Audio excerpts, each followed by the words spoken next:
A very good evening to all brothers and sisters in the Dhamma. So today our usual Thursday class is off. So we will be having instead a gathering or informal meeting to celebrate Teachers' Day and also Pre-Wesak. Wesak will be, I think, 6 days more. Another 22nd, yeah, 6 days more, yeah. So it's less than a week, so we can have it together. So we will be as usual, yeah. We gather here, then we will have our physical puja, simple one. After that, we will continue with our puja chanting. Yeah. Then we will have our fellowship. Yeah. Informal fellowship and sharing, Q&A, Dhamma sharing, or whatever that Kalyanamittas wants to discuss, then we can have it. Okay, let us assemble and we'll have our physical puja. Namo 本师释迦牟尼佛 Namo 本师释迦牟尼佛南无本师释迦牟尼佛，南无观世音菩萨，南无观世音菩萨，南无观世音菩萨，南无佛菩萨，南无佛菩萨，南无佛菩萨。อะระหังสัมมาสัมพุทโธภะคะวาพุทธังภะคะวันตังอะภิวาเทมิ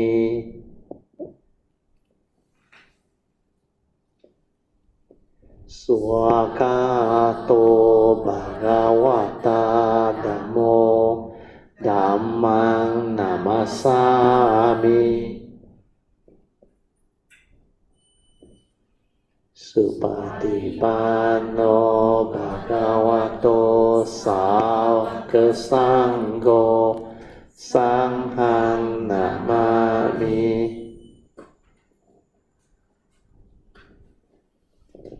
นะโมตัสสะภะคะวะโตอะระหะโตสัมมาสัมพุทธัสสะนะโมตัสสะภะคะวะโตอะระหะโตสัมมาสัมพุทธัสสะนะโมตัสสะภะคะวะโตอะระหะโตสัมมาสัมพุทธัสสะบุตตังสารนังกัจฉามิธัมมังสารนังกัจฉามิสังฆังสารนังกัจฉามิดุติยมปิบุตตังสารนังกัจฉามิดุติยมปิธัมมังสารนังกัจฉา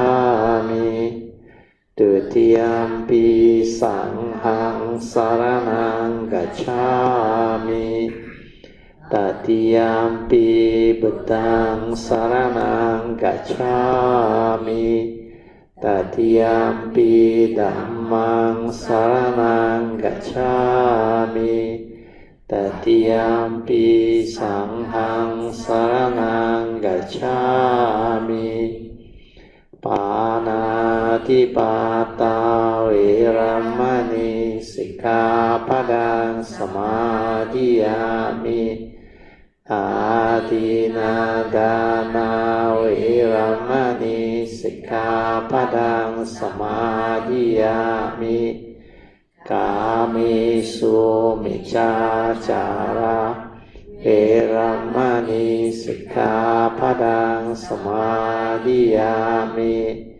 มุสาวาทาเวรมณีสิกขาปดังสมาธิยามิสุราเมรยามัจจาปมาดัฏฐานะเวรมณีสิกขาปดังสมาธิยามิ Sadhu, sadhu,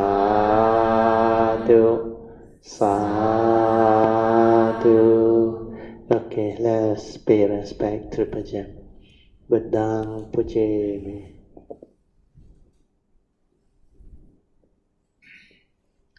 Dhammang Pujemi. Sanghang Pujemi. Okay, you all can be seated.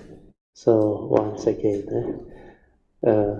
very good evening to all brothers and sisters in the Dhamma. So today, like I said, the Thursday class will not be on, but instead we will have a modified gathering of Kalyanamittas to mark the Pre-Wesak and also Teacher's Day. Where today is 16 May 2024, Thursday, which is supposed to be Teacher's Day. All those who has become teacher before you will be honored, because there is a day chosen for us all. Then some may not be teacher, but you teach your children, you teach your brothers, sisters, or whoever. You are also indirectly a teacher in one way or other. So in honor of all these people who has done great job, when you can teach morality, goodness, kindness, Dhamma or whatever that can be of benefits to mankind, humanity, it is indeed a great job done. That's why teachers are very well respected and treasured in the olden days, especially in the olden days. When you say you are a teacher, it's an honor. But nowadays different. My wife told me the school nowadays scold the student, you're lazy. When you become a teacher, then you will know how bad it will be. But I think that one also no more changing reality. Now teacher, not too bad, the salary. Last time really, the teacher really low salary and a lot of work. And in fact, the role of teacher are very important. The nation's future and progress depend on the education system, which depend entirely on the teachers. So you look around, all those countries that did well, they got good education system. But like the saying goes, I used to hear this, I don't know whether very true or not, but quite true I think. He said to destroy a country, the first thing you do is to destroy the education system. The country will go down. Because the education system is like the most important sector within the government. Whether your population grew accordingly and become good citizen, very talented population to take over from the next generation, or to govern well and to give rise to a lot of wholesomeness to the nation, to bring the country to glory and all those things, depend entirely on your education system that nurture the leaders. So anyway, Teacher's Day is a day where, when I was young, I actually love Teacher's Day, and I have a lot of joy, and I really respect and thank my teacher, each and every one of them, but they are the one that taught us how to understand things, especially myself, where I was sent to English school. And the English school was the best in Kedah. But because I came from a small village where nobody speaks English, so when I was there, English is like alien to me. So standard 1, I got last in the class. Standard 2, I got second last. Where my arithmetic, I got 100 marks. The rest all 0. But after I learned the language, I learned a lot of things. I picked up a lot of things. Then I taught the class again. So that is life. Whatever it is. Okay, with that, I think we will continue your tonight's program. I think we will have the Puja chanting first. We will chant the Zhou Heart Sutta, followed by Karaniya Metta Sutta.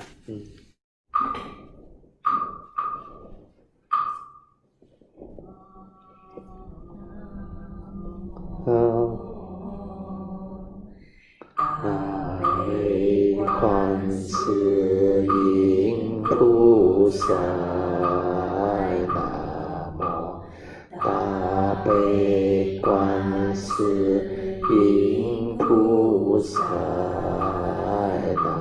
Namo Ta Bei Quan Sis Eng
Yin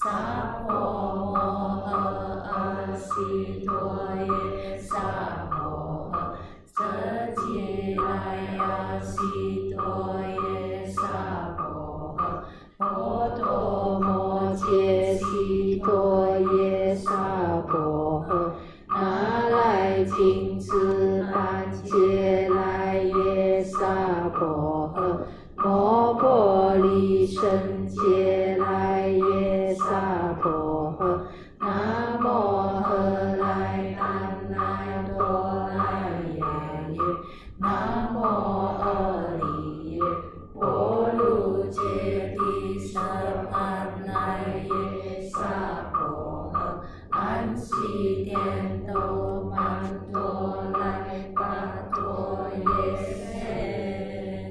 萨婆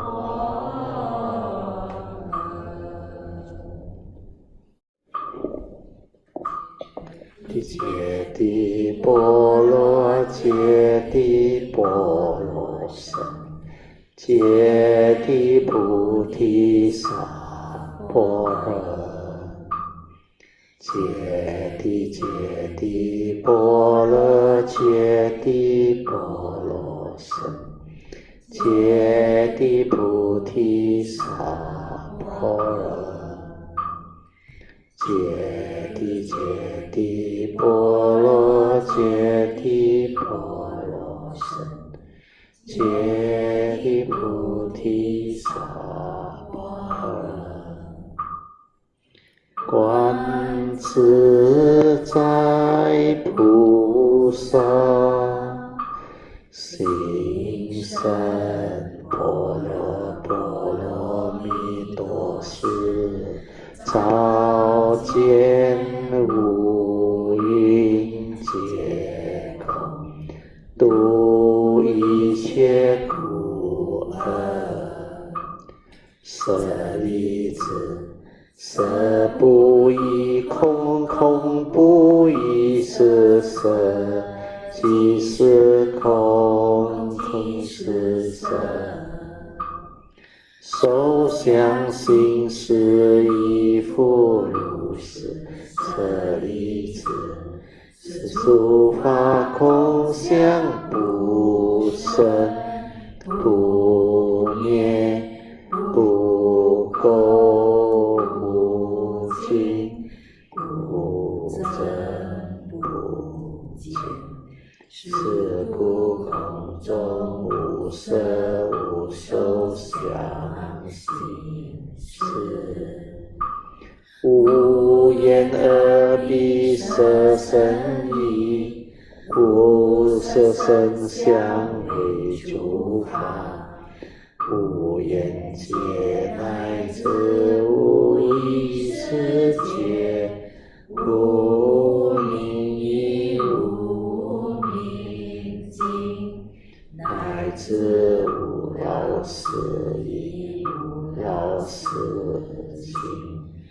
无苦集灭道，无智亦无得亦无所得，故菩提萨埵般若蜜多故，心无挂碍，无挂碍，无有空故，远离颠倒梦想，究竟涅槃三世诸佛以般若蜜多故得阿耨多罗三藐三菩提不知般若蜜多是大神咒，是大明咒，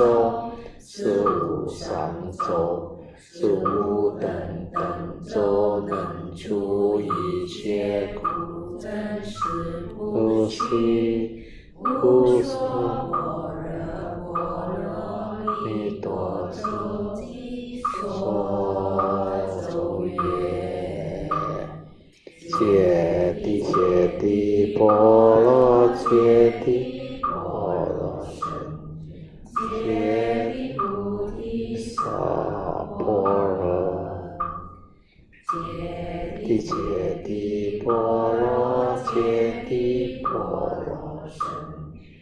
เจติพุทธิสา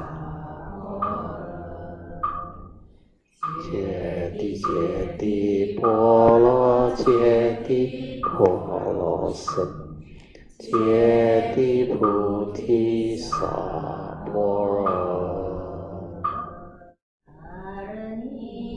Karaniya kusalena yantam santam kadam abhisamecha sakko ujuja sujuja suvajoja samudu anatimani santu sakoja subaroja apakijoja salarukaputi santindriyoja dipakoja apagabo kulesu anadugido Najakudam samajare kinci Yedaminyo pare ukabadeyum Sukino wakemino ontu Sabbe satta bhavantu sukhitaka Eke cipara butati tasavata barava anavasesa Igavaye mahantava majimarasaka dukatula Ditavaye vadita yechadure vasanti avidure Uttava sambhave siva sabbe satta bhavantu sukhitata Naparo varam dikupeta nati manyeta kata shinam kanci Vyarosana katiga sanya Nyanya manya saduka miceya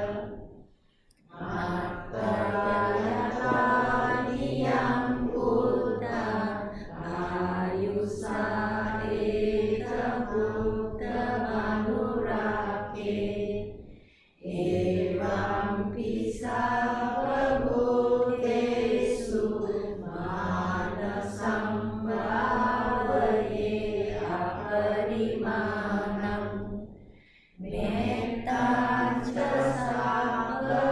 Lokasmi Manasambhavaye aparimanam Buddham adoja tiriyancha asampadam averam asapatam Itam charami sinova sayanova yavatassa vigatamido Etam sate aditeya brahma metam viharam vidamahu Ditinca anupagamma silava dasanena sampanno kamesu vineya gedam nahi jadu dabbaseyam punareti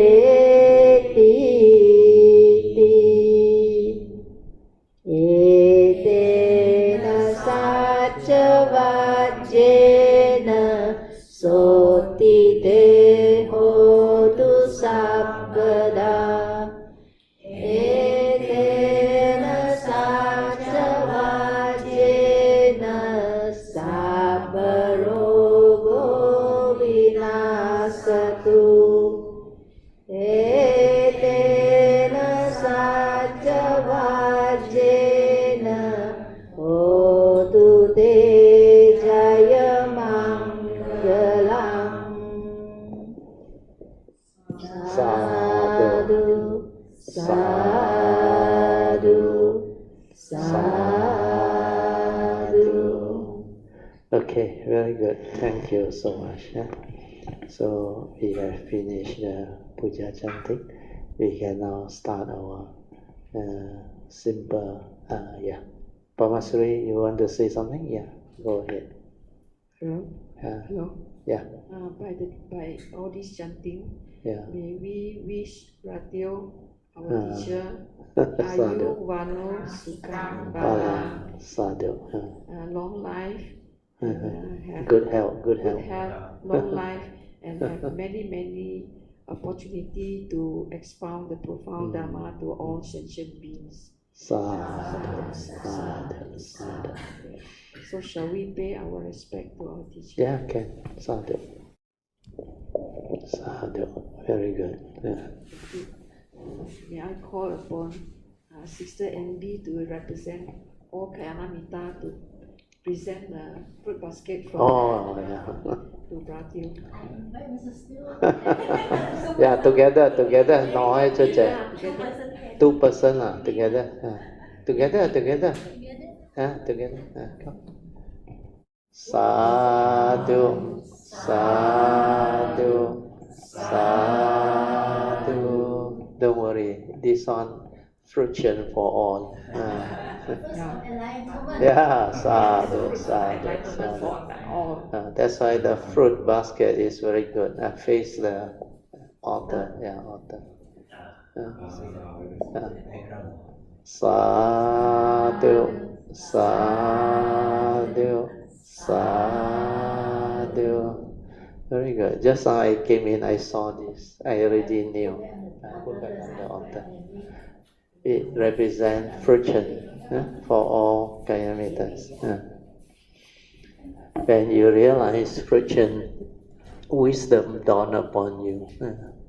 Because enlightenment is about the path and friction.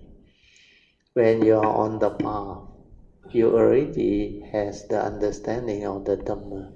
But when it comes to friction, means you have stabilized your understanding of all those wisdom that you have realized. That's why it's called path and friction. The first 4 stages of sainthood, Sotapan, Sakadagami, Anagami, and Arahanta. All these 4 stages of sainthood, they are 4 pairs of being. That's why in the salutation to the Sangha, the Buddha mentioned the 4 pairs of being. Each sainthood has 1 pair of enlightened being. The one that realized the path, then the one that subsequently realized the fruition of that path. They are 1 pair. So path is when you are on the path, means you won't get lost already. You have realized that Dhamma, which is the correct Dhamma.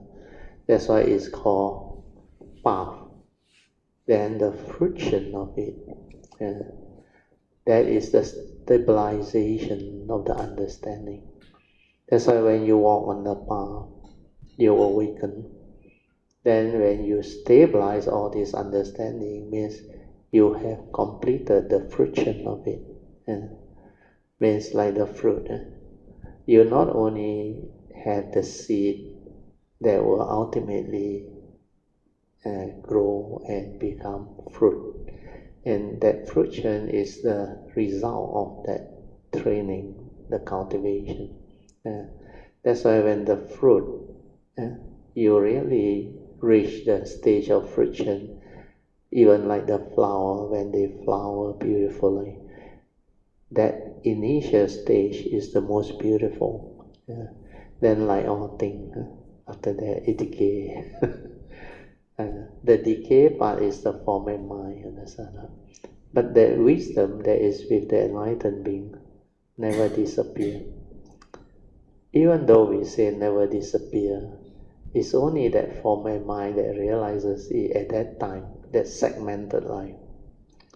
They have the wisdom connected to their form and mind. But when the form and mind dissolve, this wisdom also dissolve together. But you don't worry, you will not lose them all. Your karmic nature, your spiritual nature will store them.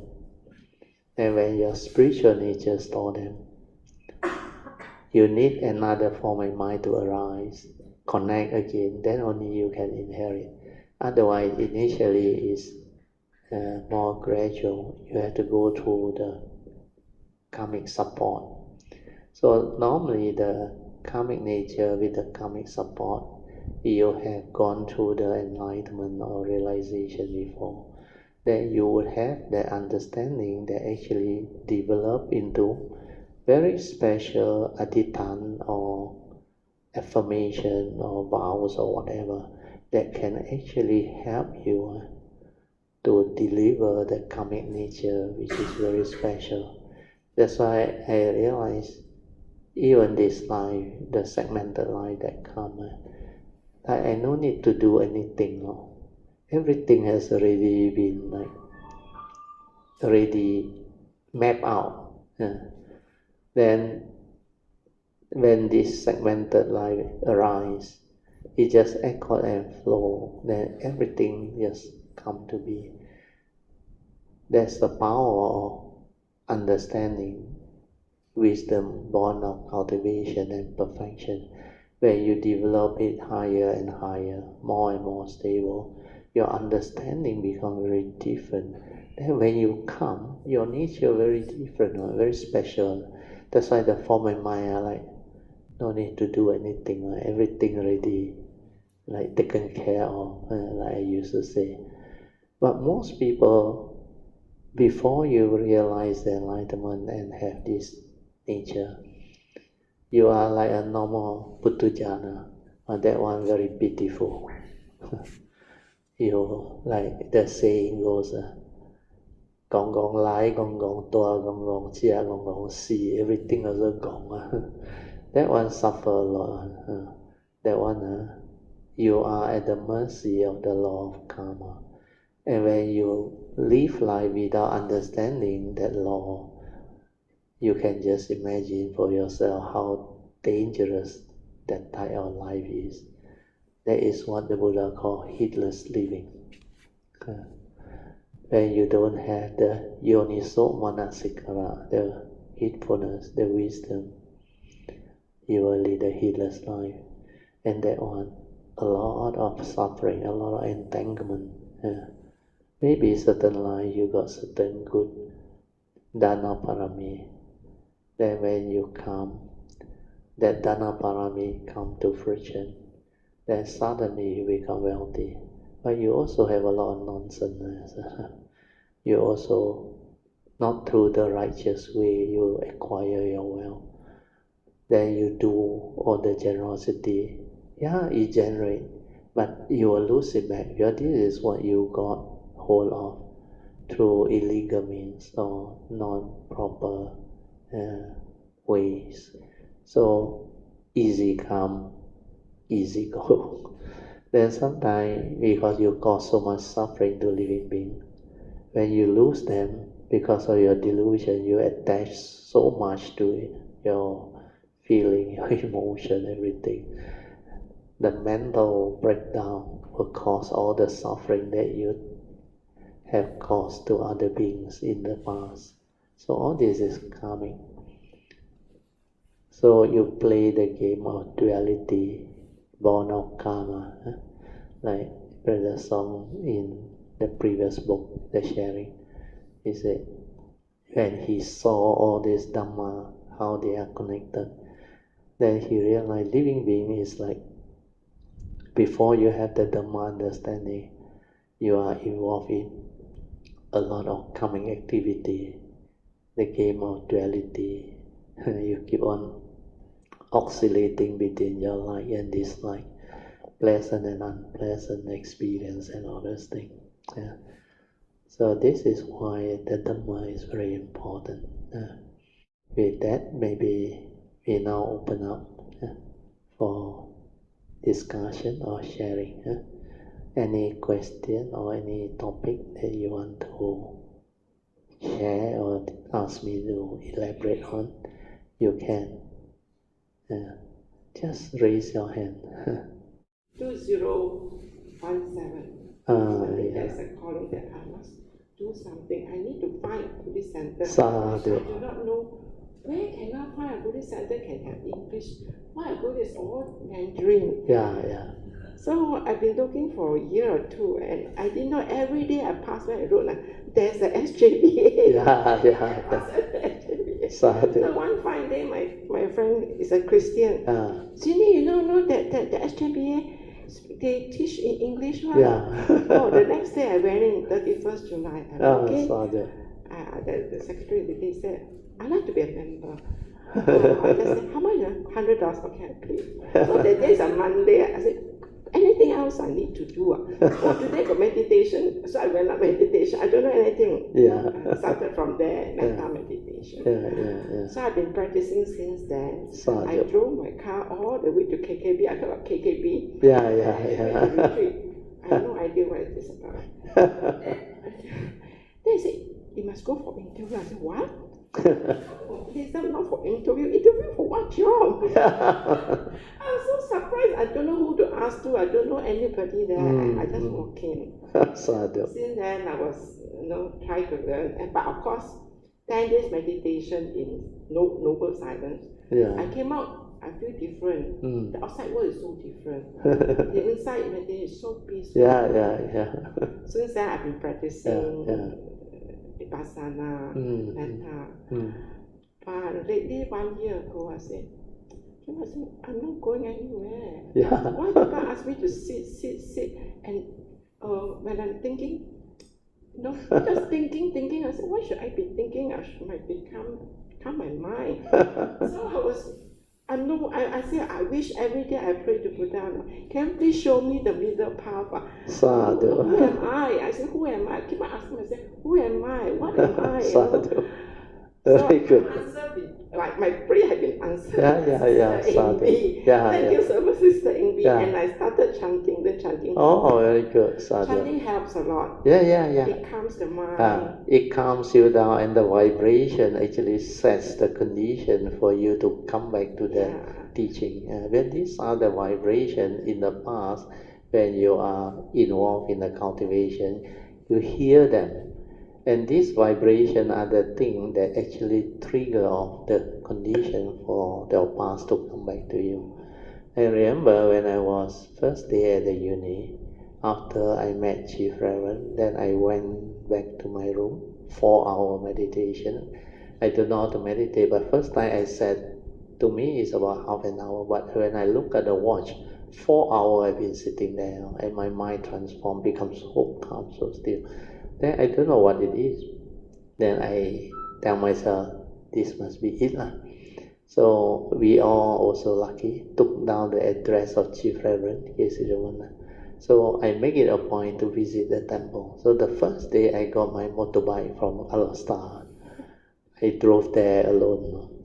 When I approached the Redfield Temple, that Pali chanting, I tell you, the first time I heard it, wow, it was so strong. To me, this is something I am very familiar with. I heard before, but inside, no. So I parked my motorbike and went in. Then very naturally, the chanting card they give to me, they folded on. I can chant, I can understand. Then after that, I was told there's a library there. So I went there, all the booklet, whatever booklet I can find, I just get it. Then Chief Reverend got a lot of nice booklet. So I took Yeah. Before that, when I was in lower six, before I came to uni, I already saw his book, What Buddhists Believe, the first edition. So that one helped. So that one summarized to me what the teaching is. I knew what the Four Noble Truths is, the three things, but I can't find any material about the mind. I need somebody to tell me what is this mind. Nobody can tell me. I looked through all the booklet, all the texts. I only get bits and pieces of things here and there about the teaching. But what is the mind? I knew I had to meditate. That I must know who meditate and what this mind is all about. Because at that time very strange, to me, the thought is not the mind, it knows one since young. Then I just need somebody to tell me about the mind until when I met Xuan Hua and Achayantra. Achayantra just tell me two simple things here. The body is just a body. Mind is mind. Mind never the body. Body never the mind. We choose to take care mind. So I know already. One of the mind that I have to take care is my thought. Yeah. Then when I have faith in what he say, that's why when I meditate, I face the pain, I decided to endure and go through it, because to me, I was confident. Body and mind are separate entity. He already told me, body is a body, mind is mind. Mind never the body, body never the mind. Means these two are different. That's why the first jnana knowledge, not jhana, jnana knowledge, is the wisdom that able to discern between form and mind. Namarup means the physical form, the body and the mind. So because of that, I endure, I silence my mind. The pain was exceptionally painful, because for the first time I tried to sit through.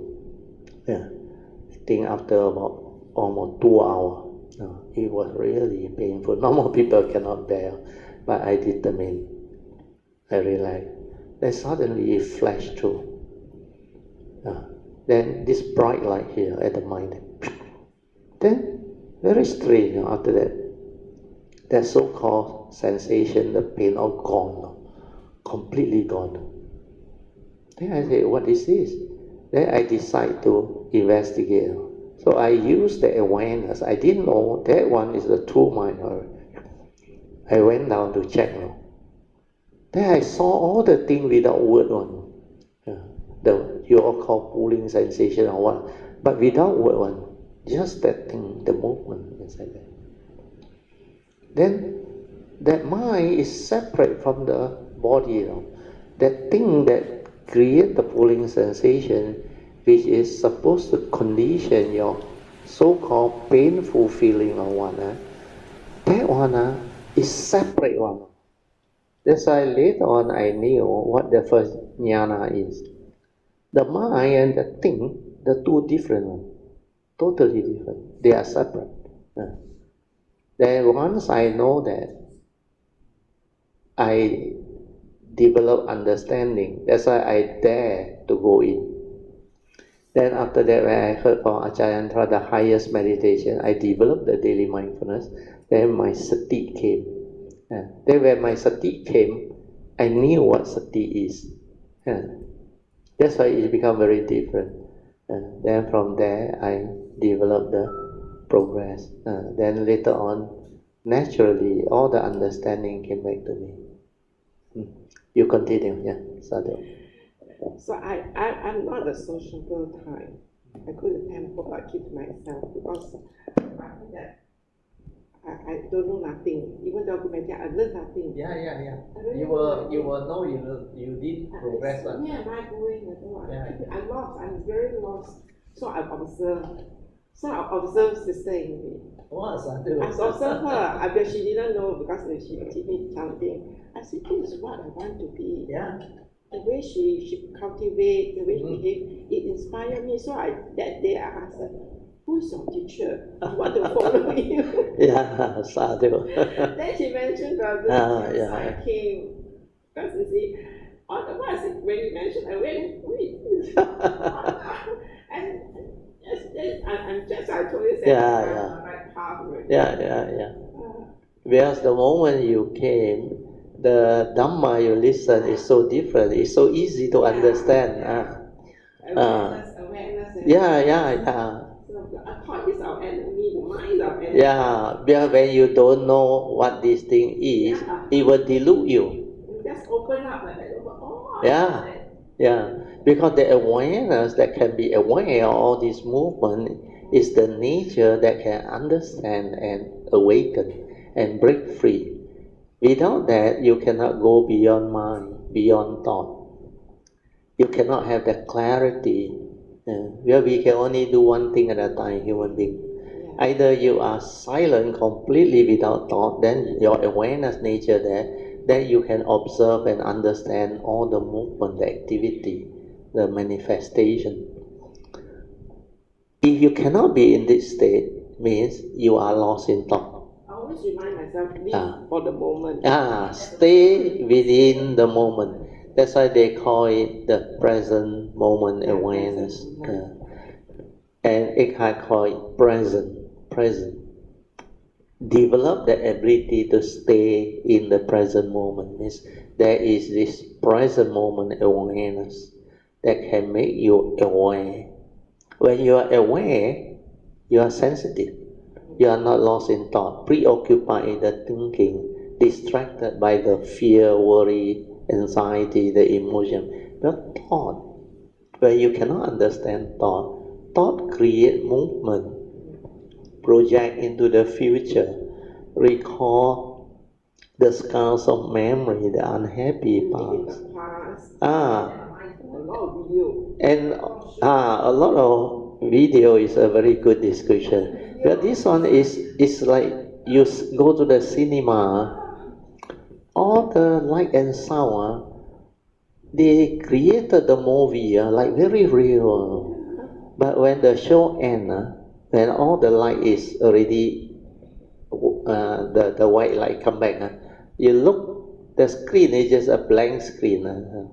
But when it was playing, you can become so emotional. Drawn into your video. And after the show, you still can talk about it, see? Chatter about it. That chattering, that verbalization, then that memory, then comment. The commentator will come out, the egoic mind comment. Why that hero inside the video not so nice, the ending. The ending could be better. Then sometimes you say, how can the evil one succeed in doing all those things? All this is what the mundane mind will create for you to hold on to, cling on to, grasp on to, and give meaning to everything. But in reality, it's just a blank screen. When the causes and conditions are there, then things arise, manifest. Then through our consciousness, we perceive it the way we want to understand it. That's why, like Soo Yee mentioned in the other book that is coming out. He said, to us, human beings, we think this is the perspective, we saw it that way. So this is actually our views, our opinion of things. But everyone is different now. So when your senses are impaired, the understanding is different again. So there is no such thing as the like one size fit all. Everybody accept this version. There is no such thing. The reality is the apparent reality that arises within our existential world. It's just the way it is. No word, nothing one. You cannot describe one. But living being very capable through the mundane mind, the delusion, the views, opinion, knowledge, conditioning, belief. So they immediately perceive it that way, And to them, that is their apparent reality. That's why they argue. When you say it differently, they will argue with you. Then this so-called apparent reality which we believe what society should believe in is not the reality. The reality is everyone is different. Your version, their version, all these are what they call conventional reality according to the individual. Means right or wrong according to the individual. Then you realize ultimately the reality is just things are just the way they are. No right, no wrong, no good, no bad. But it's how you perceive it and how you define good or bad. Your good and bad is according to who? Yeah. So according to you, this is good. Yeah, this is what you believe in. But somebody else with another understanding, they say no. This is delusion. This is not right or not good. So it will end up as misunderstanding, argument, and conflict. So Dhamma enables us to see all this. That's why I like your description using your own word. You see all like all the cinema show out there, all the video. Because when you are mindful, initially especially, you know here the brain a lot of sankara activity on. That's why your thinking cannot stop. You are hardly aware. Most of the time is lost in thought, preoccupied all the sankara activity, and it tells you a lot of story because you deludedly believe it, grabs into it, hold on to all the manifestation that arise through your sixth sense door. That's why the Buddha say you are the magician. You create magic. And magicians are also called illusionists. They create illusion for you to see. Actually, it's not what you think. These are all phenomena of consciousness. You only become conscious of them. And every moment of consciousness is what the image that you project to your thought process. It's not the reality. Like we all came to the understanding. Moment to moment, off it first. No, it's okay. Where his cat got interference. Moment to moment, life passes by. What are we doing?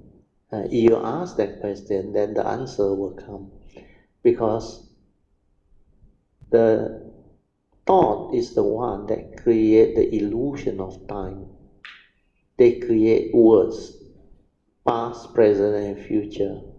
And these three, like, wow, really? I got my past, I got my future, I got my present moment, awareness, all those things. So to you, like, this is what time is all about. But when you have the mindfulness, you see, actually out of the three, the past and the future are not a reality. Because this is what your thought tells you, projected. When you project your thought, then you create the future. When you recall what happened, then you created the past. But what actually happened is, within the moment to moment, life passes by. This is the only reality, You like it or not? And moment to moment, it arises and passes away. Every moment is just a moment. Split second is dead and gone. Split second is dead and gone. So how real can life be? If you are not mindful, how can you cope with life? How can you understand life? Because every moment of consciousness, your thought will come in or no. Stir, react, your views, your opinion, conditioning, beliefs, all this is chattering inside there. Then it conditions your fear, your worry, your anxiety, or sometimes your excitement. Then when you see something you don't like, you react to it again. Then when you see something beautiful, you want to own it, you want to have it, the craving, the desire. And all this activity that you create and condition you into all this grasping and clinging, you cannot see. And because of that, you get yourself entangled. Then this phenomenal world of consciousness is where all the very chaotic happening take place. That's why they say it's a very chaotic world. We're full of chaos, disharmony, war, enmity, irritants. Seldom you have peace, tranquility, stillness, the hateful mind. Hardly. We are living beings are hardly aware. Most of the time they are lost in thought. And thought is the only instrument that they have been using for so long without understanding. That's why they get themselves entangled and become miserable. And knowledge is also something you acquire through the thought process. And knowledge is not wisdom, no. But normal people don't have awareness or cannot see the difference. To them is, if I have knowledge means I can become famous. I can become intellectual. I can have respect and all those things. But actually knowledge, if you truly understand, knowledge is not wisdom. Knowledge binds. Knowledge creates more problems. And Krishnamurti mentioned this. He said the most dangerous man in this world is the one that says, I know. Do you know why he said that? When you say you know means what? You have knowledge in that. But you know what? But when you have wisdom, you say, I understand. No. When I understand, it's not rigid. No. When I say I know, it's a knowledge. No. And that one is rigid. No. That's why knowledge binds. You got too much knowledge, you sure argue with people. You think you are knowledgeable, and your version of the knowledge is the one that is the apparent reality that you believe in. But this is not wisdom, no? Like they say, all the existential truth are not ultimate truth. They are conventional truth. Means based on convention, they has been accepted. And this is not born of wisdom, born of knowledge, which is born of the thought process. So knowledge is accumulated memory, or sometimes they call it understanding. No, actually that one is not. That is, you develop that knowledge because you think you know. So the most dangerous person in this world is the one that say, I know. When we start cultivation, like just now Cindy started, she knows she is not going anywhere, and she wants to find out, she cannot, because she started with, I don't know, I want to find out. And that is the best. If you start from a clean slate, you want to find out means you determine to investigate. Then you will come upon that true mind, the silent mind, that will enable you to understand and investigate. But you use the thought to analyze, to create the reasoning and the knowledge. You can never develop wisdom. Because no amount of analysis and reasoning can go beyond that thought process. You know what is that thought process? The thought is response from memory, and memory is of the past, understand? And the past knowledge accumulated is like the dead leaf that has already died long ago. No? So it's not a reality. So knowledge is like the past, cannot be within the moment. No? The one that is within the moment has got nothing to do with the thought. The thought is limited by its own existence. From the spacious awareness where you can be aware of everything that is going on, the totality, you shrink it to a small space to perceive something and create a thought. You understand how? You look at the Buddha image. How do you know it's a Buddha image? Where you perceive it there. From that space, through your memory, you perceive, then you input your content, then it become a thought. That space with the content become the thought. That thought manifests. And most of the time it's up here. A lot. That's why he saw a lot. A lot. Like unending one. You want to stop also, you cannot stop one. So this one, it can only understand what is within that space, within the accumulated knowledge and memory and all things. That's why this one cannot see beyond the limited space that you have created. And you cannot see this creation because you don't have the awareness. When you have the awareness, you know your nature is spacious awareness. Not that restricted small space, limited space. Then when you understand that, then how your senses create the thought process, the movement, you can see. Your hearing also, the organ zoom there, then the attention of the consciousness is towards that sense basis. So because of that, you can be conscious of what you see, what you hear, what you smell, what you taste, what you tactile, feel, and think. So these 6 types of sense or consciousness is the one that create illusion for you. And this one is all mundane mind activity. It has nothing to do with awareness. That's why the one that is aware, heedful, can see all this movement, see all this creation.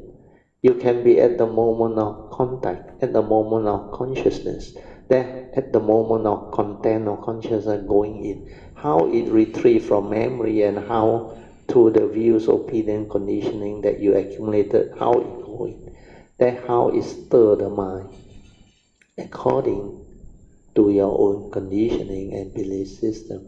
So once you have this awareness to see all this, then you like wake up. All this while, so deluded, grasping onto all this, reacting to all this for what? Then you believe you exist. You believe that thought is you, that ego is you, that feeling is you, the emotion is you. That's why you deludedly cling on to all this, believing that you must have good emotion. You must have good mind state, you must have a healthy body. Then the Buddha said, thing is just the way it is. Everything goes the way of nature. They are dependent, originating, condition arising. So they will go through old age, sickness and death. Everything is in a state of flux. That's why duality will exist. Whatever you hold on to, it will evolve and become different. So if you cannot transcend duality, you will be trapped in duality. You will be trapped within the conditioned world. That's why suffering will be the ultimate result. That's why you need wisdom to break free. Then the mundane mind that realizes itself is set free.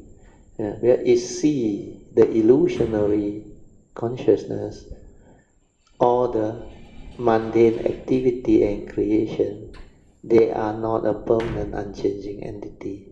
You cannot cling on to it, hold on to it and say, this is me, this is I, therefore all these are mine. No, everything is just dependent, originating, condition, arise, cause of no reality. He know you, he know me. And when you penetrate this through understanding, then you realize the whole Dhamma understanding becomes so clear. And you like suddenly wake up, no longer deluded. Then all this phenomenal world of consciousness, form, Sankara activity, Dhamma, they got no power over you. But you also understand they exist within the conditioned world. And within the conditioned world, there is such a thing as life, existence. That's why you become whole, complete again. Like the 3 types of seeing. Means, via wisdom, you develop the finer, what they call suchness seeing. You see things as they are. You see beyond duality. Yeah. Because the one that is born of the direct seeing, there is wisdom, but it's still one-sided. You realize or not? Where there is supramundane seeing, if you cling on to that, you still argue with people, understand? The fellow say, that mountain very nice. Then you think you got direct seeing, there got mountain. So this is the part that my nature try to explain to you all through the four circle formation. And this is the one that can really transform your understanding. Okay, we let Cindy continue. So I say, to me, mindfulness is very important. Sati is very Put it important. into an everyday's life, it will change you completely. Completely. And you change the whole perspective of life. Sadhu. And definitely you get, slowly but surely, all your craving will be gone. No more fear, no more worry, no more like before already. All the delusion, they cannot stay there anymore. You saw it. It's like the danger, like the cobra, how they attack you and kill you. You saw it. You dare to go near the cobra. No? You dare to touch it. No? Like the hot molten iron ball. Molten, no. Burning, no. You dare to touch it or not? You will never touch it anymore. No? But because the physical suffering and mental suffering are different. No? Physical suffering, it can torment you and make you miserable. Then you really suffer, physically. But that physical suffering comes from mental suffering, where you attack, you think this body belongs to you. But when it is a mental suffering without any physical deterioration, you cannot see. Like your grief, your suicidal thought, how it make you miserable, your fear, your worry. This type of mental suffering, it doesn't torment you. No? You know what they do? No? They say, this is my problem. Understand? The first noble truth reality. And what are their problems? Birth, old age, sickness, and death. Mostly is sickness. Old age also when you grow old. Then separation. Then when you are with people whom you don't like, when things don't go your way, when you cannot get what you want. So all this suffering to them is problem. So they say, I have problem. Then they hold on to this now. When you hold on to this means what? Your thought is worrying about that problem. Like traumatic disease, you lost your job, or you met with accident and all those things, or separation problem, somebody close to you pass away or have problem. So all these are tormenting you, but you go and worry about it, instead of solving it, instead of having the clarity and understanding to see clearly that all this is not what you think, not so real. Then you can act.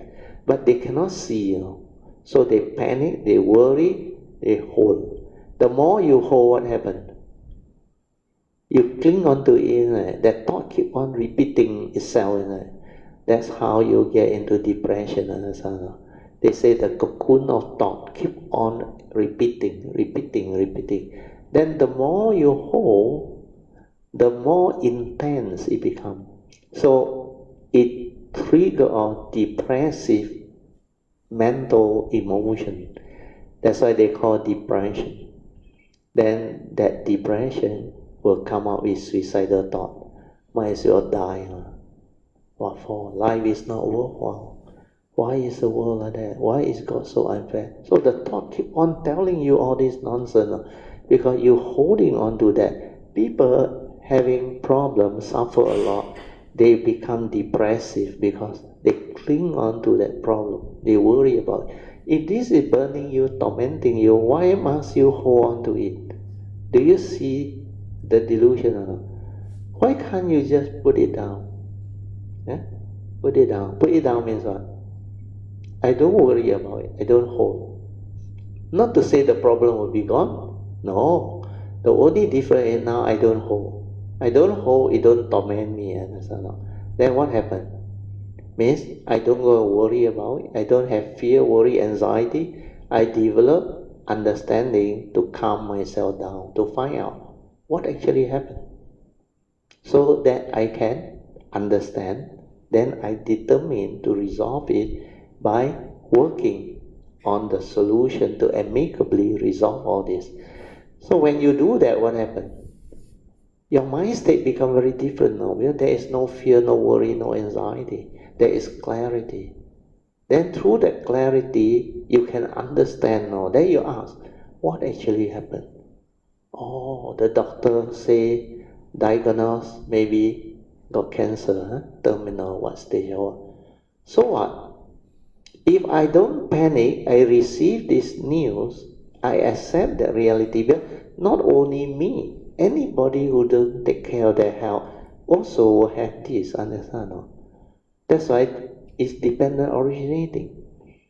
It's common to all of humanity. So when I understand that, I accept the reality, because the Buddha said thing is just the way it is, then I can have a clear mind to look at it. Okay, if there is the reality, I will have to accept. Then I ask myself, what can I do to recover from it, to resolve all this amicably? Then the solution comes. You don't go and panic, worry, and create more mental suffering, and go and hold on to this forever. You will not come out of it. But when you have this clarity of mind, then you recall. There are people who recovered. There are people who came out of it. I should go and look for this type of people and get them to advise me. Or people who understand that can actually help people come out. And then the solution is there. Understand? With a clear mind, no more fear, no more worry, no more anxiety, it will never create karmic negativity to condition more and more negative karma. That is the first step. That's an acceptance. Then ask for forgiveness or repentance if you need to break the karmic obstruction. Then after that, do what you have to do. Do what you have to do means you know the teaching.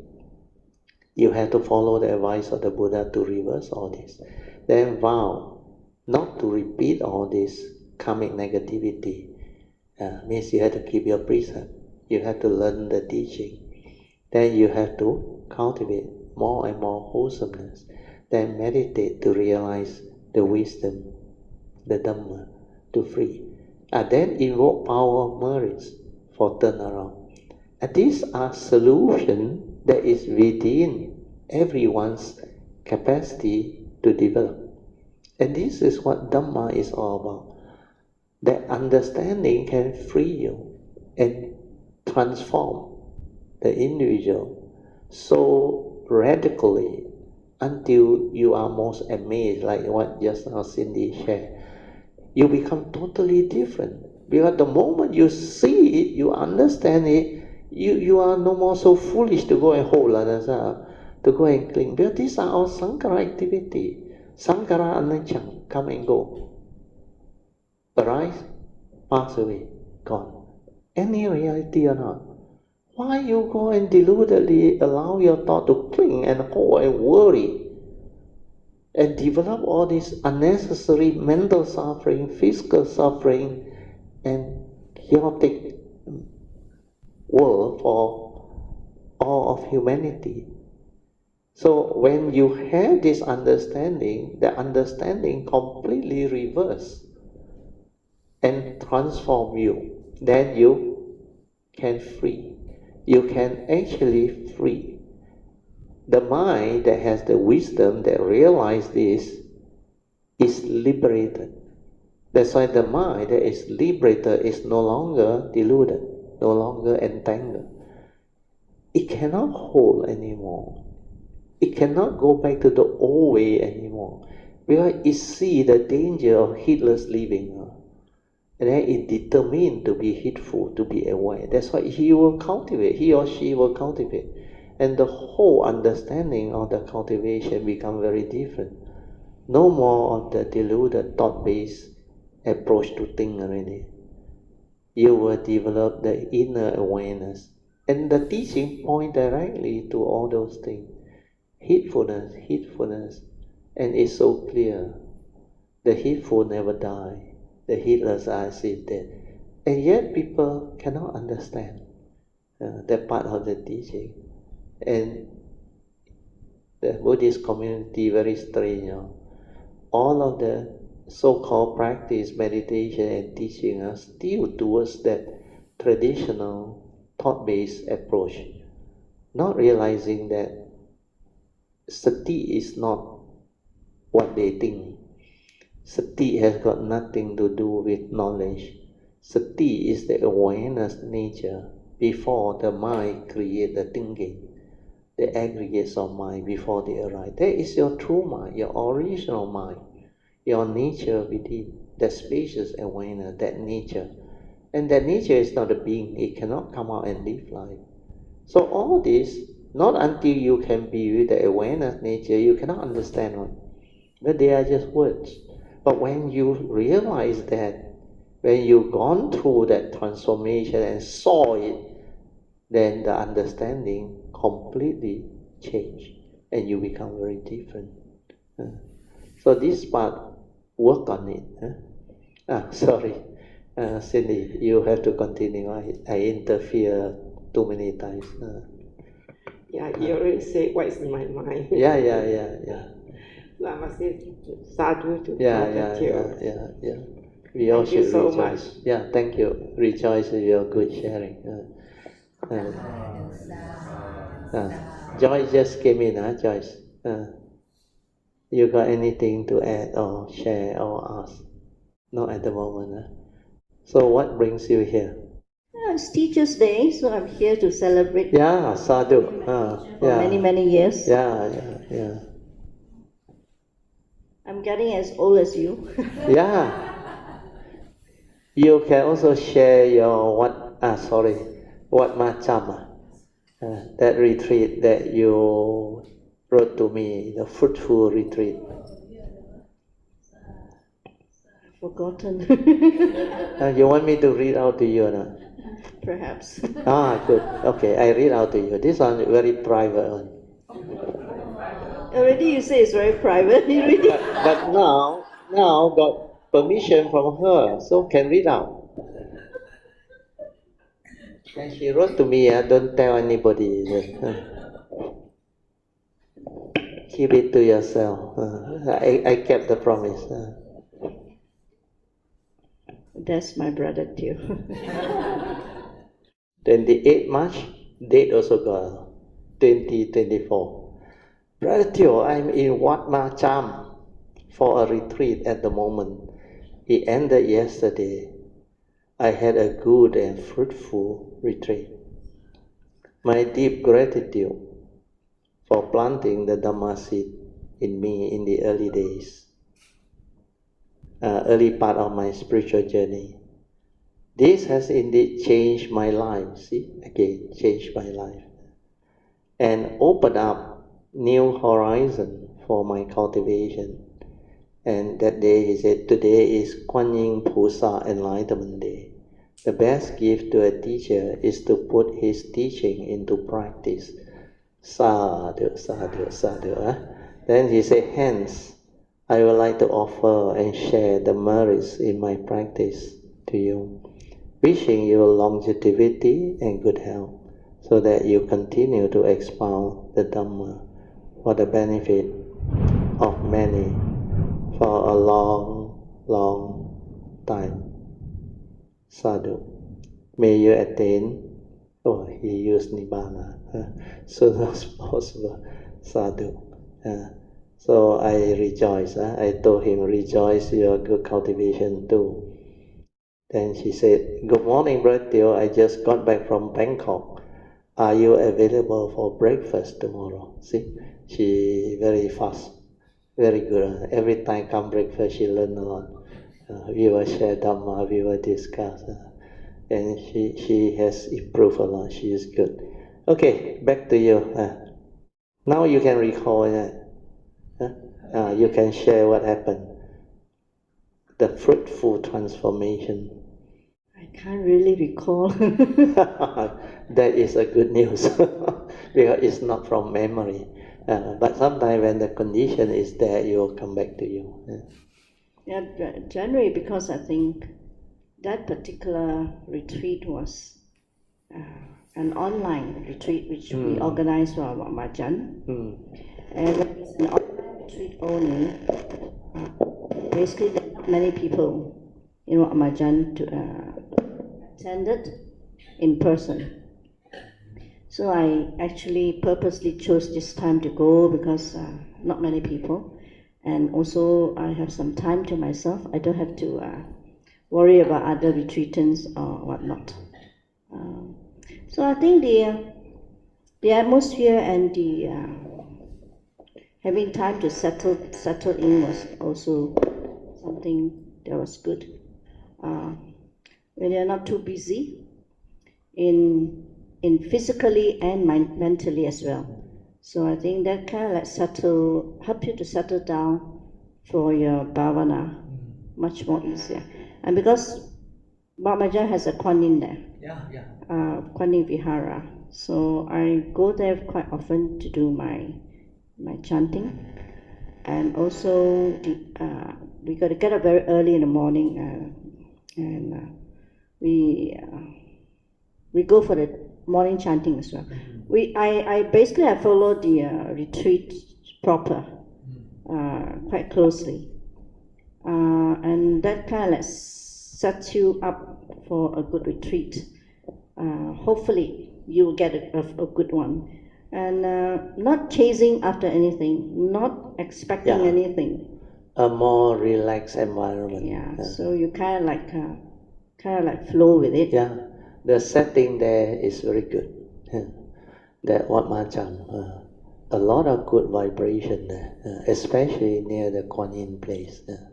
In fact, a lot of Kalyanamittas went there, benefited from the Kuan Yin place there. And also because Luang Por teaching has given us the ground to deepen our understanding. So I think the one of the things that really the highlight would be I was able to sit for a bit longer, and the chanting did help very much because I basically like chanting myself. So I'm doing something that I truly has a lot of faith in, and when you chant, the vibration is there. So and also because you know what you're chanting. So chanting without understanding is something. That's we have to eradicate, or we have to make sure that we understand what we are chanting about. So that's when you get your vira. The energy. Very true. And very and true. the so-called the power in it. I guess individually everybody respond very differently. Oh, definitely. Everyone is different. So the highlight would be because I didn't expect anything, and I aspire. Yes, I do. But I don't go chasing after something that the level of which level I want to be, or which jhana I want to be. I don't even know what's jhana in the first place. So I'm not really particular about things like that. But I think it came to a point that I beginning to understand the Four Noble Truths and the 12 Sadhu and the 12 the 12 much more in depth, and able to reflect and also contemplate on certain things to give me an idea, a bigger idea, and a more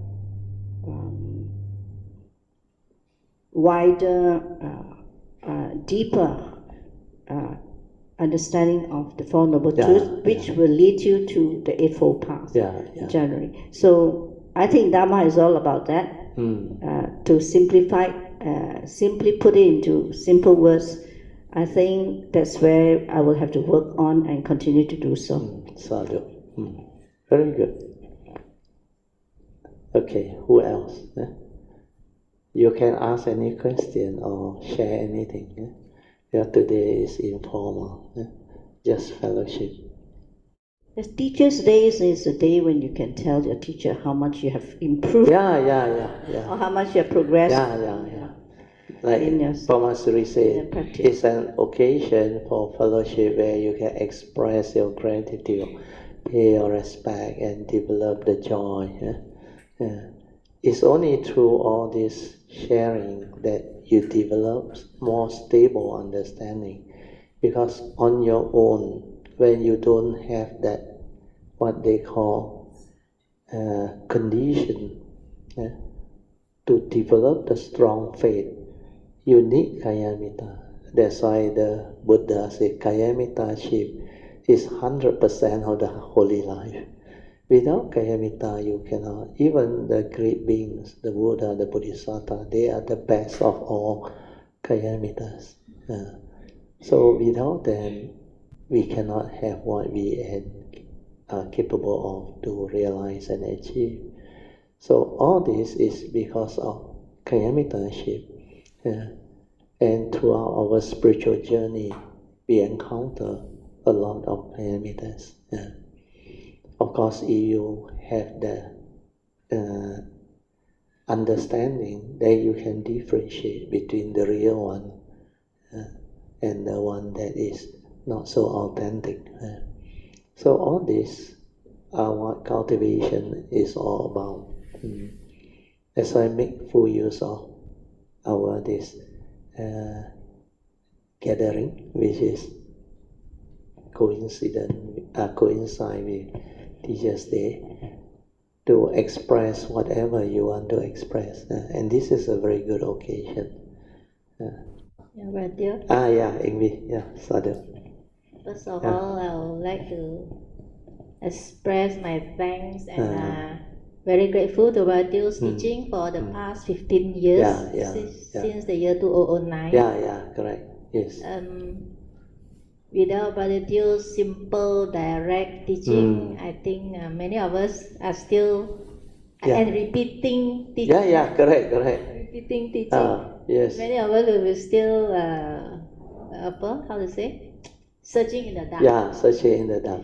So at least now we see the lights. There is clarity of what the teaching is and the cultivation.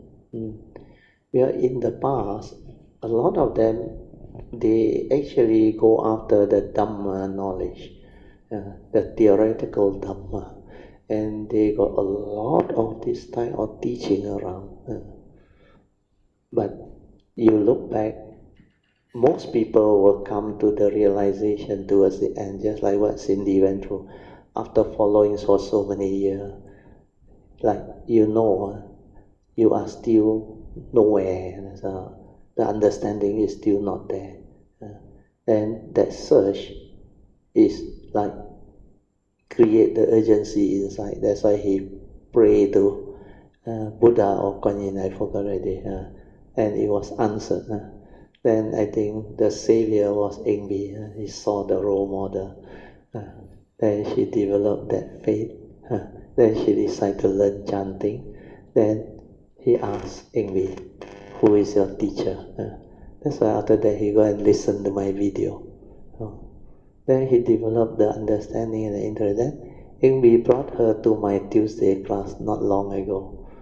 Immediately after that first class, she the whole thing becomes so clear to her. Because in person and not in person, still a big difference. But when you come in person, you can ask her. Totally different. That first lesson, that Tuesday class, most people knew will fall asleep and doze off. She wide awake, and full of joy at the back there. I saw her smile. Then after that, the rest is history. A lot of things happened over there.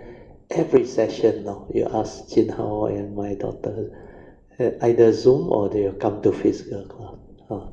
Non-stop. And Eng Bee also rejoiced because sadhu, that word is very true, price so much to learn from me, because it's really true one, because wisdom is unending, understand? As you develop the understanding, the progress, the consciousness evolve, the new thing will come out, understand? Like what you all witnessed for the last since 2017, I think. The website came out the last 7 years. The sharing, the teaching all become very different now. The Bodhisattva way, the Supreme Vehicle way, and a lot of the sharing becomes so different now. And we now move on to the four circle formation, which is out of the initial sainthood way teaching. The sainthood way teaching is circulate around the Four Noble Truths, three turning, and the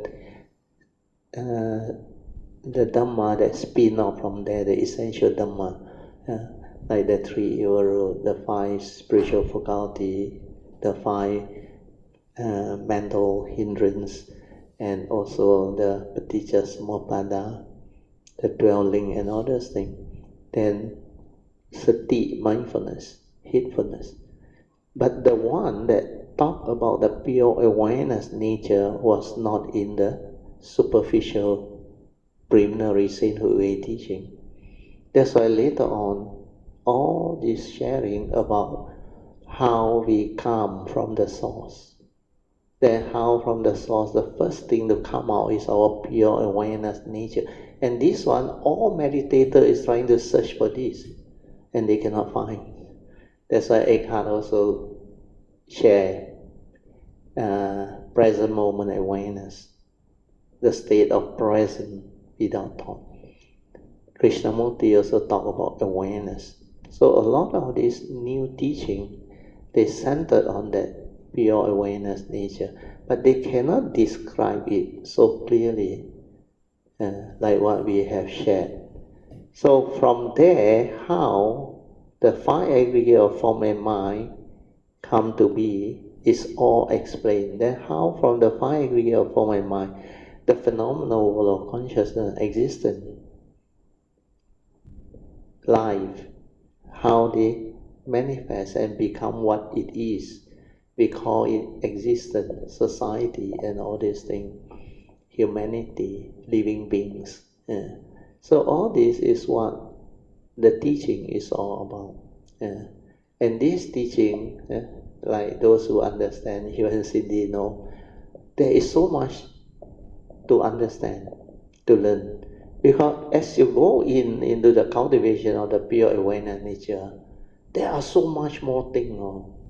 Like last time I remember I hinted to you all, not until you all develop the causes and conditions and the progress, there are so much understanding and realization that this nature has, it cannot share. But the last few years, a lot of this came up.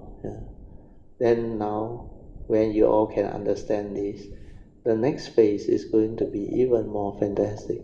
That's why this year is a very unique year. This year, a lot of things is happening. Our Uttaisan spiritual trip coming. Then after that, our retreat. Then the gathering of Kalyanamittas, which is the 20th year I came out to share. And not only 20th year, it coincides with my 70th birthday. And all this teaching has come out, the website, everything. And the latest book, the coming one, the last one, that one is the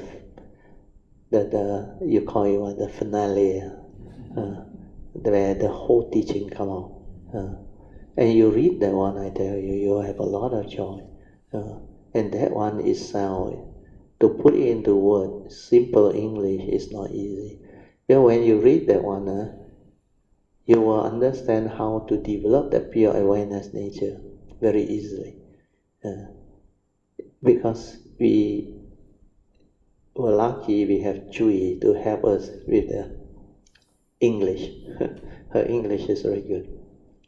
And that is the one that actually created the big difference. Well, last time when I share using my approach, which is colloquial, direct to the point one. To me, if I understand it this way, other people should be able to understand too. But I was really wrong. Well, when I started to come out to share 20 years ago, the same thing, I thought what you all need is Dhamma. So the first batch that came, hardly anybody understood what I teach.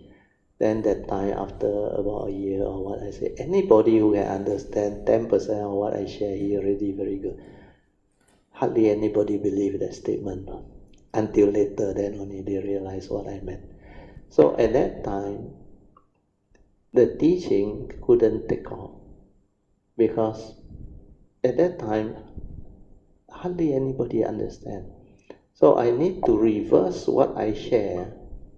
Well, I started with the Four Noble Truths, the three turning. Everybody look at me. But what is this three turning? Then I link it to the three types of wisdom. They haven't heard. But I say it's in the Theravada teaching.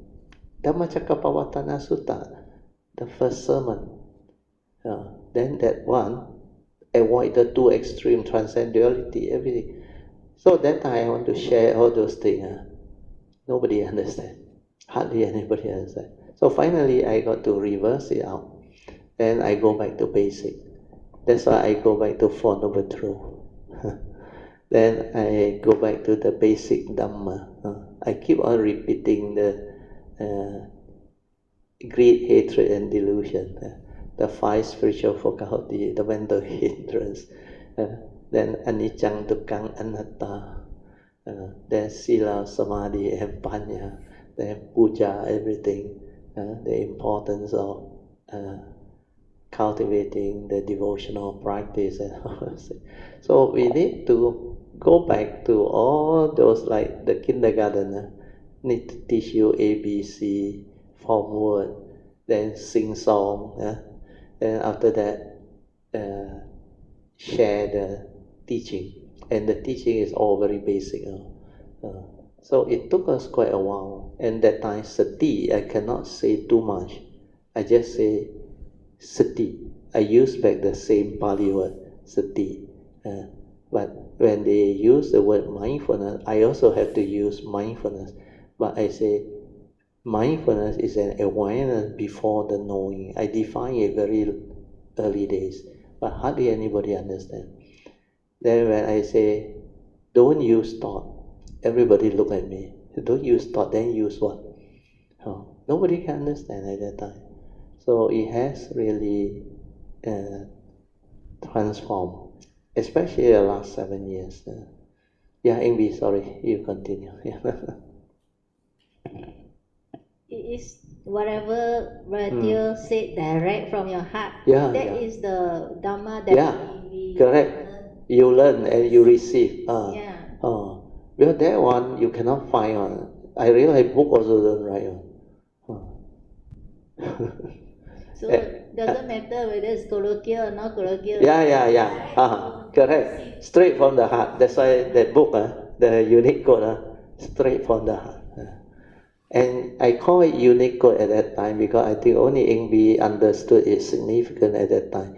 He go and put in her computer. Then when the time comes for us to, like Kalyanamittas told me, Brother, your unique code are very good. Why not we write it into a book? Then I say, I don't have them. I just share, I never record. Then suddenly Eng Bee wrote to me, Brother, don't worry, I have them all in my computer.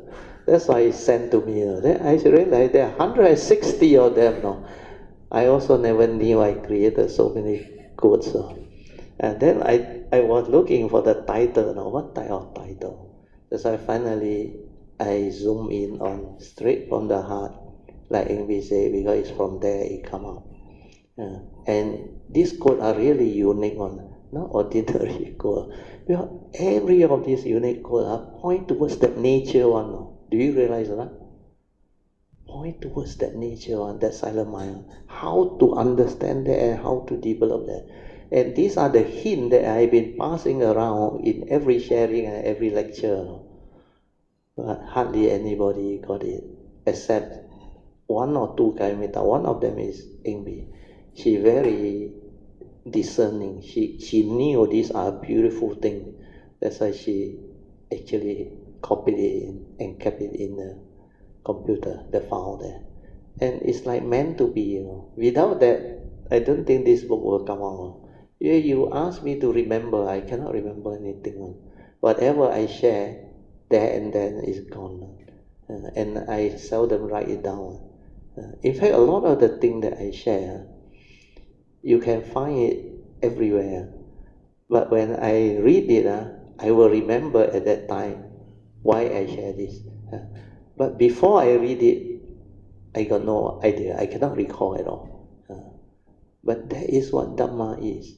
And in fact, a lot of the things that has been shared, they are really unique Dhamma code and priceless gem. Very good, English. Yeah. Not to forget Sister Lee Soo Yee. Yeah. She also, I think, because Sister Lee has been giving the birthday poster to yeah. 3 posters. Yeah. And during the gathering of Kalyanamittas, she offered it to me. And I was really surprised that she can pick that one up, because she was the one that invited me over to Wu Ping Jing to share the Heart Sutta. And that's how the Heart Sutta came. That's why she has her parami, her condition, all those things. Then some of the quote that she liked, because in the past she also learned from her Bo Yen Changlao, her teacher, which is the Kuku's master. And Bo Yen Changlao is Xuan Hua's contemporary. They have the same teacher, Xun Lao Sang. They are very extraordinary disciples, and they learn from him. And surprisingly, at that time when Sister Lee invited me over to Wu Ping Jing to share, she told me there are a lot of quotes by Bo Yen Changlao she cannot understand. Then I say, you show it to me, I explain to you. That's why in the Heart Sutta, we share all those things. Bo Yen Changlao wrote her, you know what he said or not? He said, Qi Xing Dong Nian is the first one, but the other one, the best one is Wu Nian 就是真心. For her to repeat that without understanding, I also surprised. I said, how can you not understand this? 无念就是真心. Without thought, that is your true mind. Unless the cultivator understands, he cannot quote like that. Then Miss Lee was full of joy after that. He said, all along he cannot understand. Why the master say 无念就是真心? Because to her, the true mind or the 真心 is like something very esoteric or what. But no thought is that thing. So easy. Because that nature is awareness before the knowing. It's just an awareness nature. Awareness means what? The oneness nature. The awareness nature and the oneness is one. And this is what that nature is. That's why sometimes they call it the oneness nature or the source. Where from there everything arises. So that oneness nature, nobody can understand. It's not a being. It's not a human being. It's not a living being. It's not an entity. It's just that nature. Just like karmic nature, spiritual nature. But this pure awareness nature is that nature that came out from the source. That nature is the first to manifest. No thought, nothing. Then from there, it starts the creation process. So from here, I explain this again. I think tonight is going to benefit a lot of people. You see, from here, the source, this one is the Mahayana call it our original nature. 本来的面目 means originally, before creation, before anything arises, that was the thing. That's why they call it the source, or oneness nature, or nibbana, or whatever. Because it's the unconditioned. Then from there, the first thing to come out is a pure awareness nature.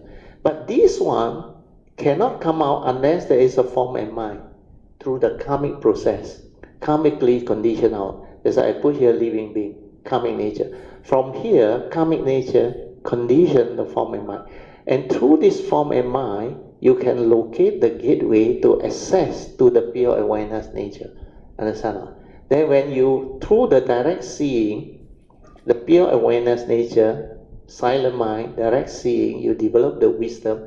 This wisdom connected to this one, this enable this to realize itself and cease and go back to here. Then pure awareness also cease, then you return. Understand? You return to the source. And this, you cannot talk about it. Yeah, everything ceases, even this pure awareness also no more there. But this pure awareness nature can be developed, cultivated until very, very extraordinary. This one is very, very beautiful.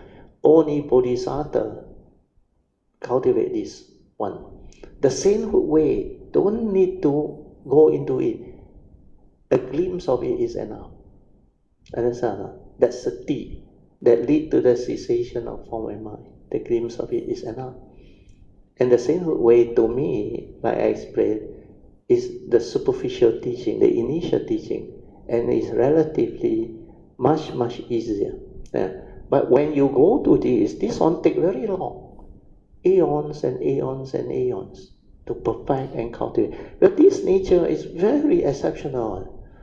You go in and cultivate only, you will understand. When you locate the gateway, when the external yin-yang energy melt inside and become pure energy and develop the internal transformation, then this awareness nature show up. You cannot go in, you cannot transform. Well, you need the pure energy with the wisdom to transform the inside. Then this whole heart area, like transform. It's like, it finally like inside there, hollow. Nothing inside there, but the vibration becomes very fine. Then when you are there, that thing is not a being, it's just that nature. And that one see clearly all this manifestation. Then it understand how all this come about. Then it know from here you have to return to here for you to develop the direct seeing. If you don't return to here, what happens? You will end up here, isn't it? You think a lot, isn't it? You think a lot how to observe, how to see, how to understand. That's why you have to bring it back. Pure awareness-based meditation. Awareness-based meditation means you bring your mundane mind back to this one. Means stay at the pure awareness, don't do anything. And this one can see things as they are. Then it can see how these five aggregate of form and mind, the two aspects, how they manifest. That's why you start to understand, who are you? What are you? Not only the human being or the form and mind. The second aspect, which is the five aggregate, the thought process, the mental one. This movement is what Paticca Samuppada is. Then you see the creation. Then you realize why the Diamond Sutta say, 一切有为法. Where it's dependent originating, dependent on this 12 thing is Paticca Samuppada. Everything that manifests from here is dependent originating. All the consciousness, everything is dependent originating. Then when you see this, you like wake up more. Even Cindy also can understand. You like wake up more. Phenomenal world of consciousness. This is just consciousness now. You know what is consciousness now? Mental images now. Understand now? And all of your seeing, hearing as well is mental images now that you cling on and hold on to your conscious mind. And you become conscious of it. And how do you become conscious of it? Moment to moment, understand now? Every moment conscious, every moment conscious. Then consciousness come and go. Understand now? One moment you see, one moment you hear, one moment you smell, taste, tactile, feel and think. But in between living beings that are heedless, not aware, cannot see all this, they get themselves entangled. Every moment of hearing consciousness, they react, they stir. and they do all the habitual tendency. Their views, opinion, conditioning, belief system come in and interfere. Then they become emotional, fearful. Then they develop fear, worry, anxiety. And this is how the chaotic world creates all the entanglement inside the phenomenal world of consciousness. Whereas when you are here, what happened to you? No thought. No thought means what? Tranquility, stillness, awareness nature. And this one can see things as they are. No word, nothing. No duality, nothing. Things is just the way they are, like the Buddha said. Condition like that, things is like that. No word on, no need word. That's why 看山不是山. But when you give meaning, you create the phenomenal world, then you want to do away with it. And the delusion is they want the good, don't want the bad. But not knowing that when they want the good, that craving create more duality, create more suffering. That's why they keep on getting entangled inside here. And they cannot come out of this, they call the samsara. This is what samsara is. So all this, after you really develop the pure awareness and stay inside there, you start to understand all this. And when you understand all this, the superficial teaching to you is nothing really. Because you would have understood that this one is not a being, and this one is not you. This one is karmically conditioned for you to come. It's a vehicle and a tool for you to live life, understand life, and go through whatever vows, cultivation, or whatever. Or a lot of people come, pay back karma. Understand?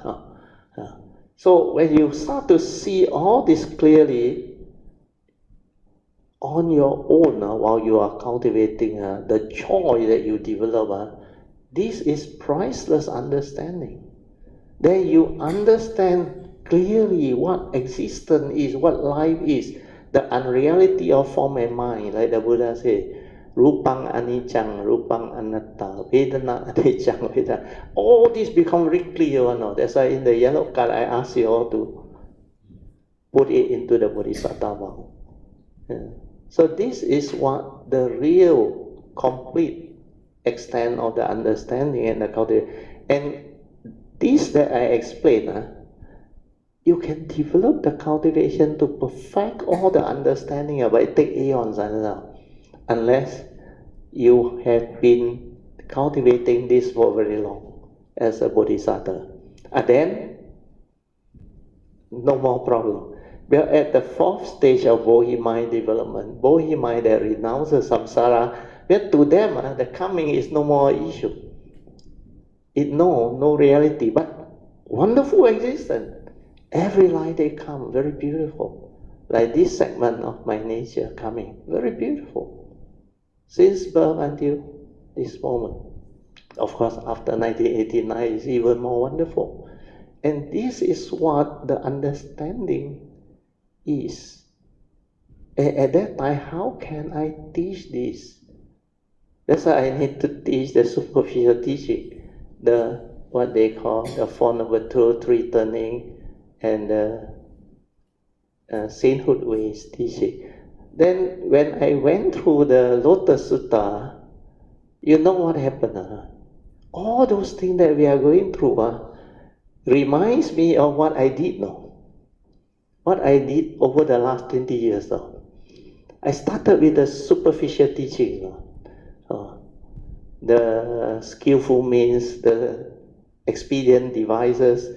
Then only I went into the pure awareness nature teaching. And within 20 years, all this fall into place. That's why beyond your wildest dream that all this can happen, and yet the website is there. That's why I told Sui, later on, cultivator of the way, when they realize what this teaching is, I tell you, they will really go after it.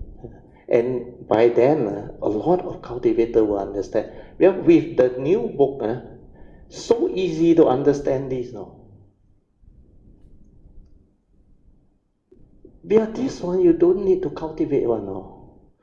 No need to know, no need to do. Well, the knowing and the doing is always by the thought. The moment you do and know, you come back to here already at the Sutta. Then why you want to waste your time? Stay there. Stay there means what? Let things be silent.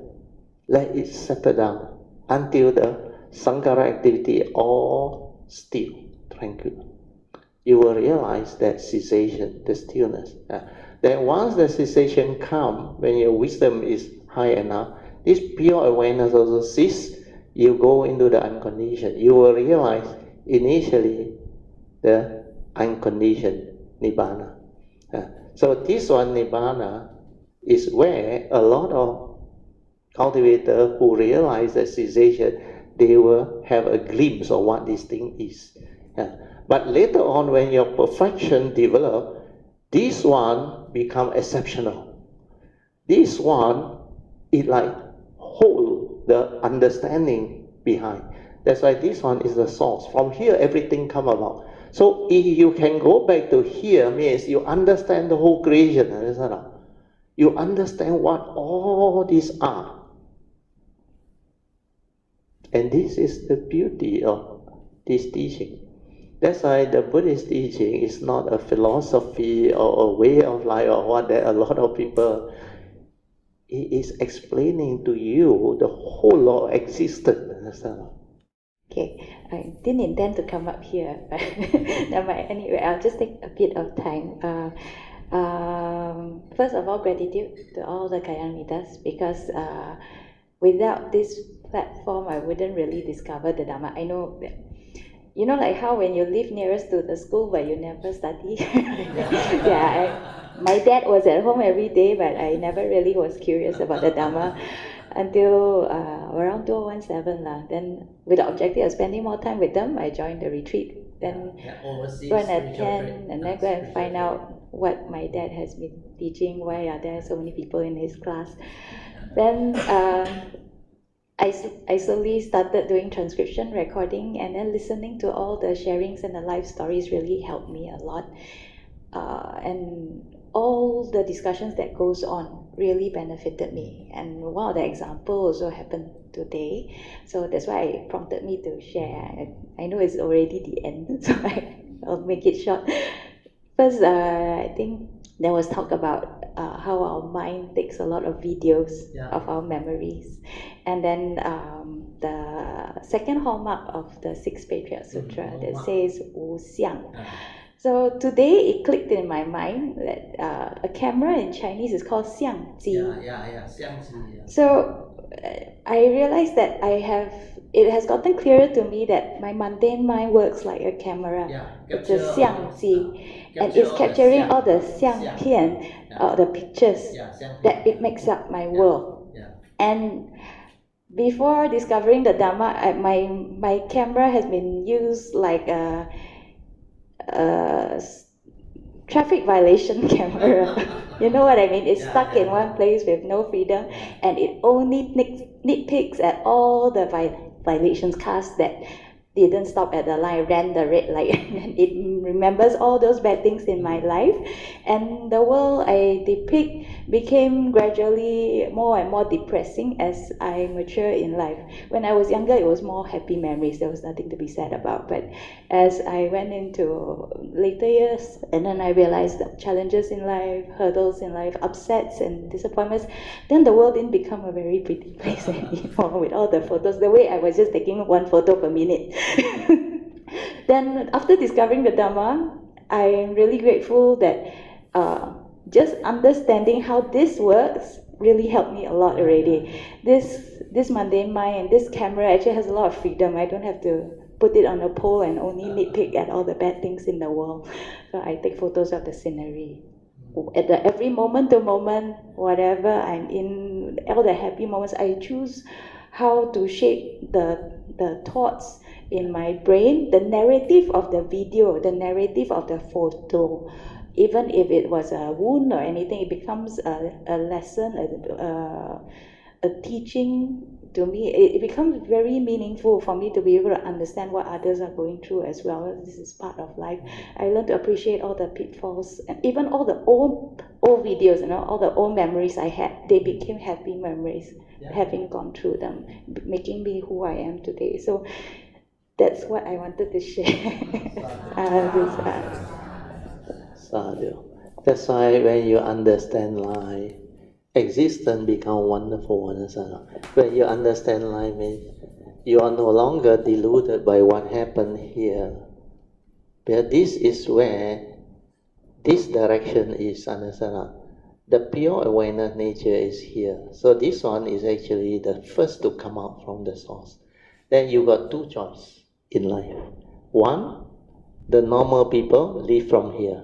Understand? This is your senses, your physical senses inside your body, physical body.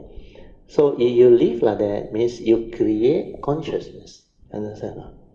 The phenomenal world. Then all this, you use your brain, your memory, which is knowledge, knowledge accumulated in your brain to understand. And this one cannot take you beyond thought, beyond mind. That's why you cannot develop wisdom one. Here or knowledge one. And this is where the five aggregate of form and mind is. This is what samsara is. This is what existence is. You cannot go beyond thought, beyond mind. To go beyond thought, beyond mind, you have to stay here. Stay here and silence everything. You remember? No? Without thought, that is your true pure awareness nature, your true mind. And this is the one that can develop the direct see things as they are, not thought-based, awareness-based. This one develop wisdom.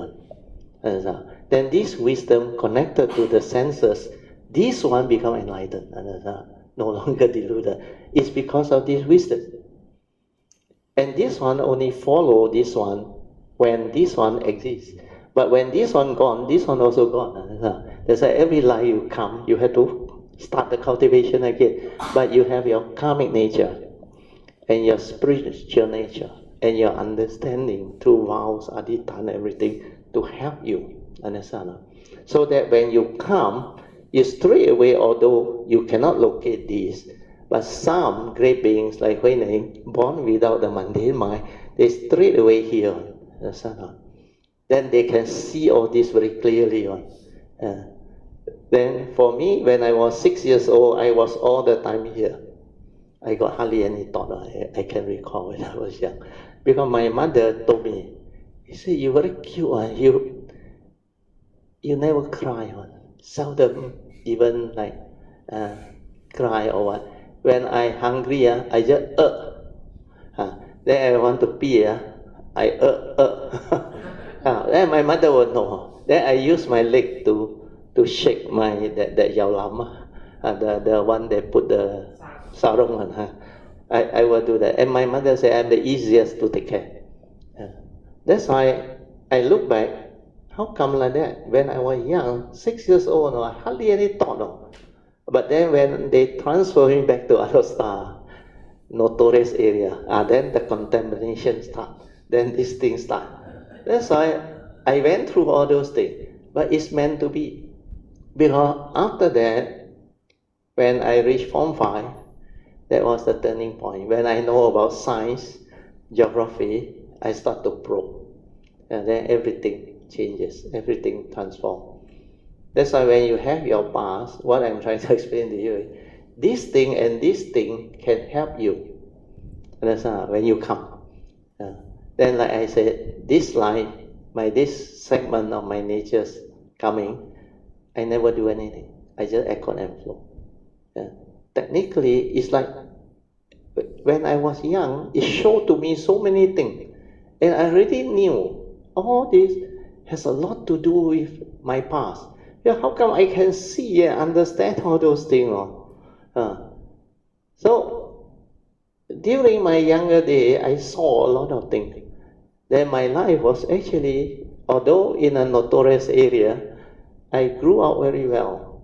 I don't have problem with food and shelter, and my parents loves me, and they look up to me. I was the second eldest. We got 9 brothers and sisters. Then that nature when the time come to move, it know how to move. Then when it come to the uni, everything like meant to be one fall into place. Soo Yee will know more. Because a lot of things in my life, it just happened or no. It's like my pure wish very powerful. Just the pure thought, that thing arises or no. You will condition thing to arise or no. Cause thing to arise. So this is the beauty of the Buddha Dharma. It's not what they call a way of life or a philosophy that people tend to label Buddhism.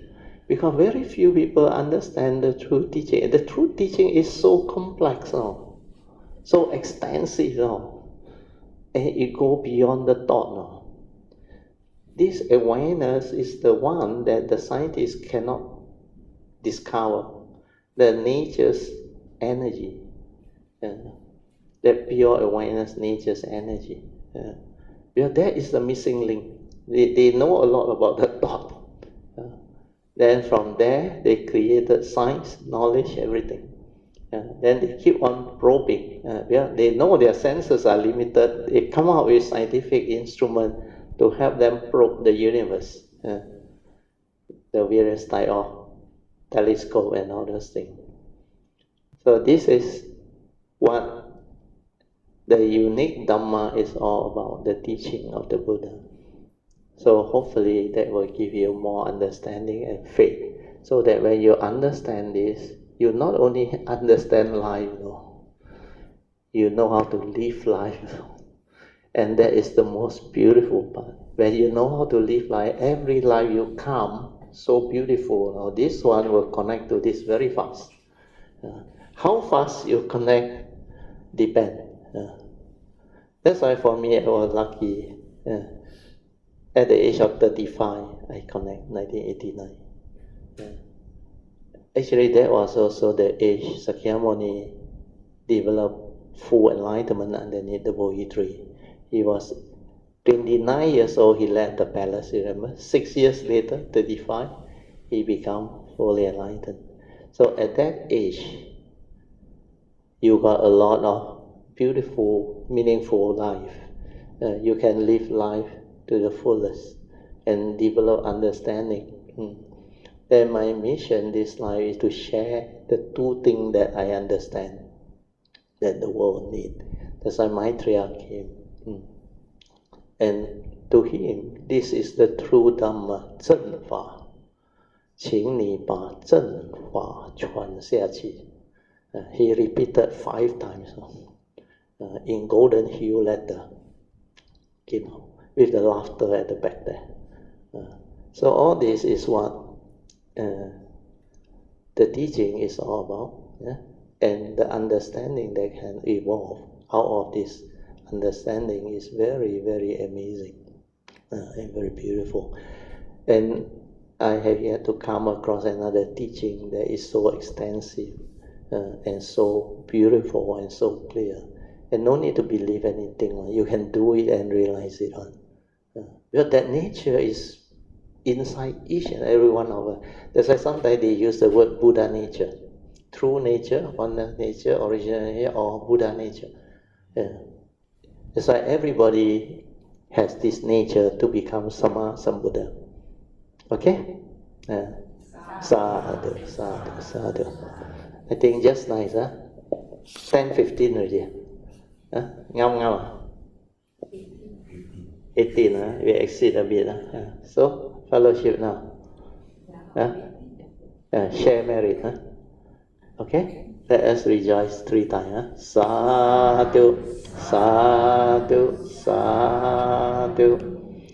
Akasata ca bhumata devanaga mahindika punyang tang anumoditva cirang rakantu loka sasana itta vata camehi sampadan punya sampadan sabbe deva anumodantu Sabba sampati siddhya idang menya tidang hotu สุขิตาหันตุญาเตโยอิดังเมญาตินังโหตุสุขิตาหันตุญาเตโยอิดังเมญาตินังโหตุสุขิตาหันตุญาเตโยอิมินาปุตตะเทโวสัตตุกาเลนะ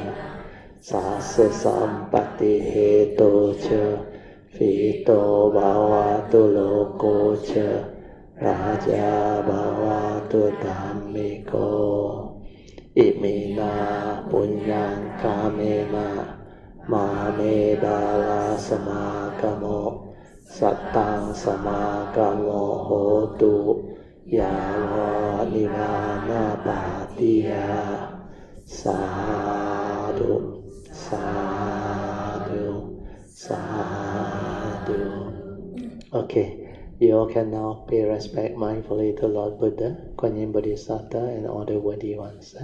Then we can end the Zoom session. After that, you can have your refreshment and short fellowship.